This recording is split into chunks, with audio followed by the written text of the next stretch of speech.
Merci, Madame la Présidente. D'entrée de jeu et avant d'aller dans la question principale de la commission d'enquête publique, je voudrais faire un bref préambule sur ce qu'est le crime organisé, Madame la Présidente. Quelles sont leurs ramifications et jusqu'où ils sont rendus. Le crime organisé est un phénomène mondial qui utilise toutes les innovations technologiques qui sont disponibles. Et au fur et à mesure où elles sont disponibles, ce seront à tout point de vue des précurseurs dans toutes les innovations technologiques. De quoi se nourrissent-ils? Qu'est-ce qui fait que le crime organisé soit si puissant partout dans le monde, non seulement au Québec, aux États-Unis, en Italie, et partout dans le monde occidental? C'est qu'ils se nourrissent de la demande de clients pour des produits illicites. La drogue, la prostitution, le jeu illégal. Chaque fois que quelqu'un au Québec consomme de la drogue, il alimente la caisse du crime organisé. Chaque fois que quelqu'un s'adonne à la prostitution, il alimente la caisse du crime organisé. Chaque fois qu'ils vont dans les jeux illégaux, chaque fois qu'ils fument une cigarette de contrebande, Madame la Présidente, ils alimentent la caisse du crime organisé. Je pense qu'on est d'accord là-dessus. Je pense que tout le monde le voit.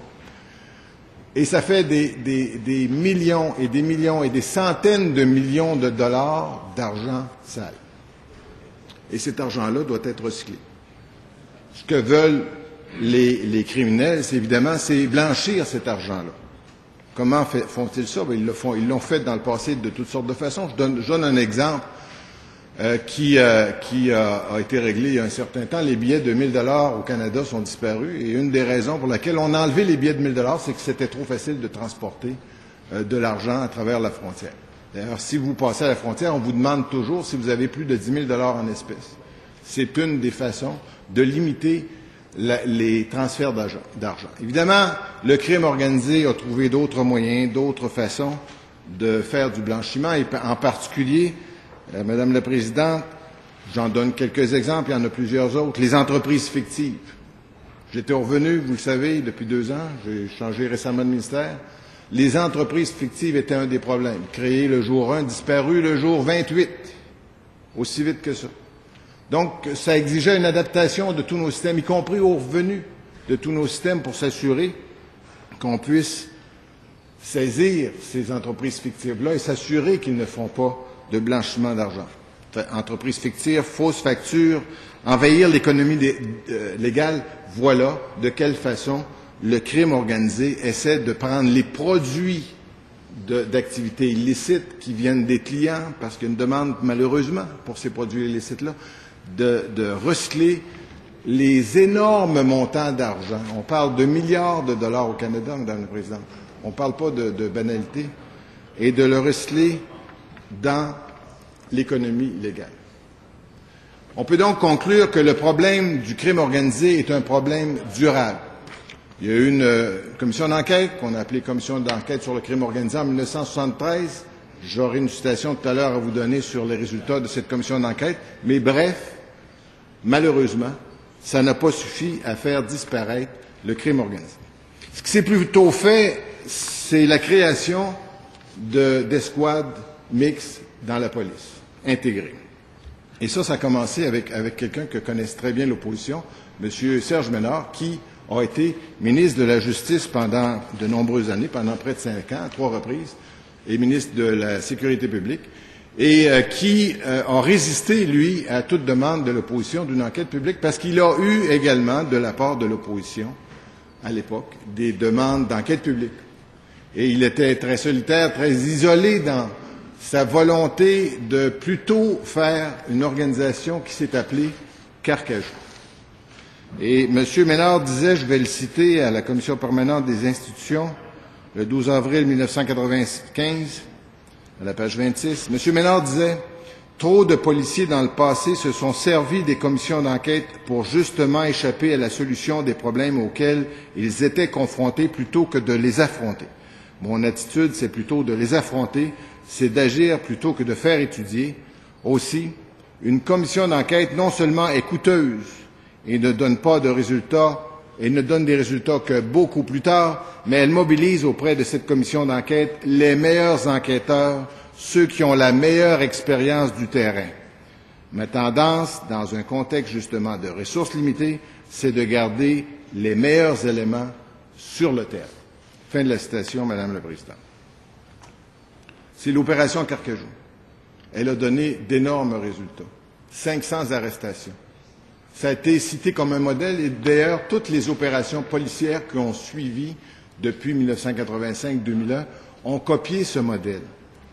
Et je dois rectifier la citation que donnait tout à l'heure le député de l'opposition sur Winston Churchill. Il n'a pas dit que la démocratie était le meilleur des systèmes, il a dit que la démocratie était le pire des systèmes à part de tous les autres.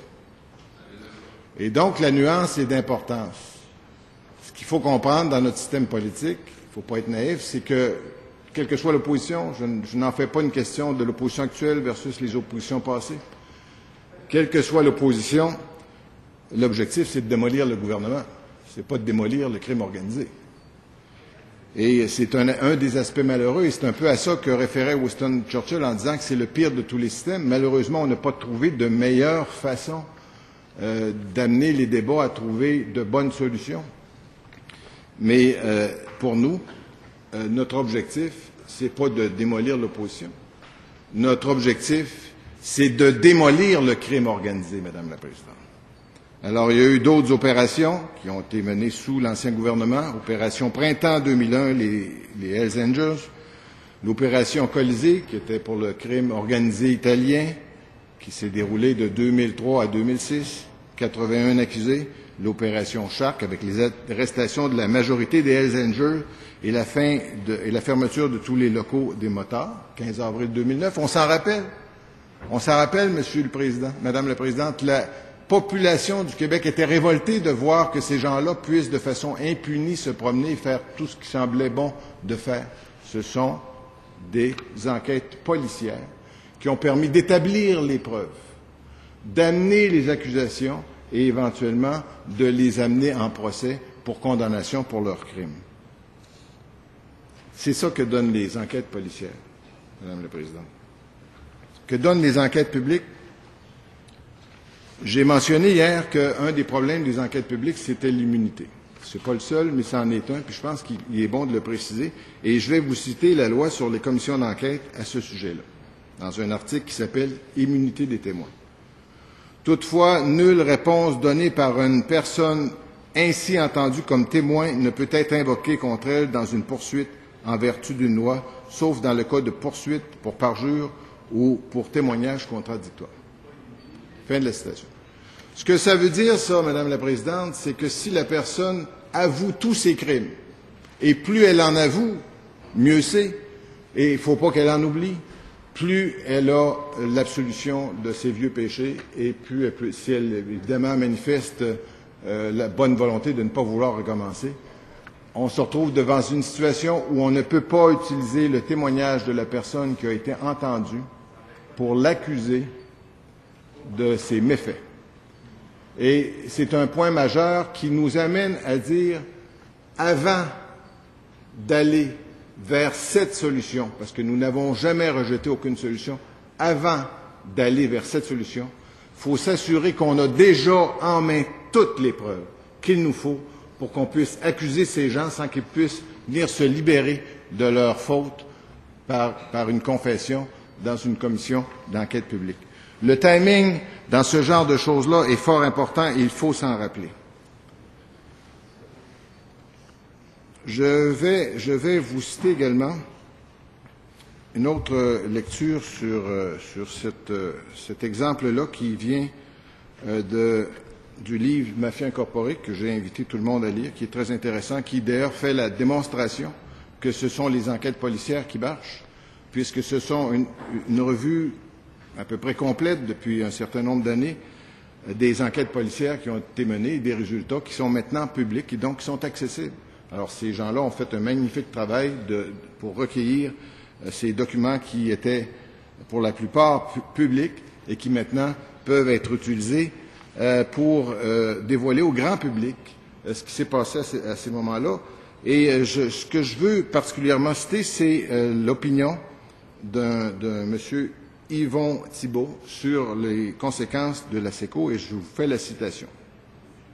Alors, la citation est la suivante. « On les croyait désorganisés à la suite des travaux de la SECO », rappela le sergent Yvon Thibault de la GRC dans un rapport présenté à la Conférence internationale sur le crime organisé tenue à l'automne 1991 à Fort Lauderdale, en Floride.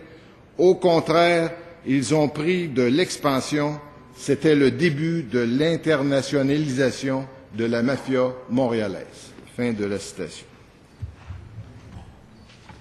Alors, tout ça pour illustrer, Madame la Présidente, que, et je vais vous donner un exemple bien accessible et bien facile à comprendre, tout ça pour préciser que le crime organisé, c'est comme de la mauvaise herbe dans un jardin.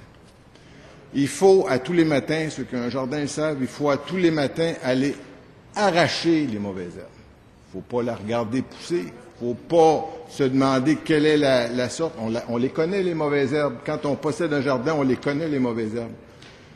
La Sûreté du Québec, les groupes intégrés, les escouades intégrées connaissent la mauvaise herbe. Ils savent qui est la mauvaise herbe.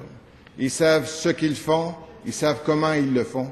Qu'avons-nous besoin de plus? Nous avons besoin des preuves. Et ce livre-là que je viens de vous citer est un exemple de l'importance du travail des policiers pour établir des preuves, pour en arriver dans notre société de droit à ce que nous obtenions des condamnations pour les gens qui ont fait ces méfaits-là.